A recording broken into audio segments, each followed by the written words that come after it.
सर्वप्रथम 2 ग्लास कोलमचे तांदूळ, धनिया जिरा पावडर, दालचिनी, काळे मिरे, कोथिंबीर, 1 शिमला मिर्च, 1 टोमॅटो, चवीनुसार मीठ, तेजपत्ता, हिरवी मिरची, लसूण, ऑरेंज कलर टेस्टिंग पावडर आणि घरकुल मसाला।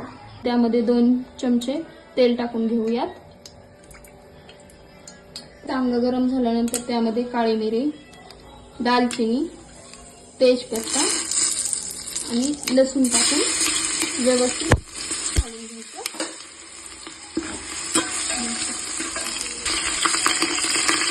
त्यानंतर शिमला आणि हा टोमॅटो, थोडीशी कोथिंबीर, हे सर्व इन्ग्रेडियंट फ्राय झाल्यानंतर त्यामध्ये आपण सर्वप्रथम धनिया जिरा पावडर, घरकुल मसाला, टेस्टिंग पावडर आणि मीठ हे सर्व आपण टाकून थोडं फ्राय करून घेऊया। त्यानंतर धुतलेले तांदूळ टाकून घेऊया।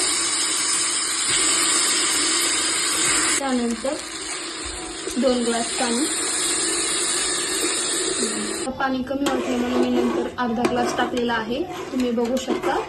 त्यानंतर आपण कुकरला टोपण लावून घेऊन 1 शिट्टी होईपर्यंत वाट पाहूया।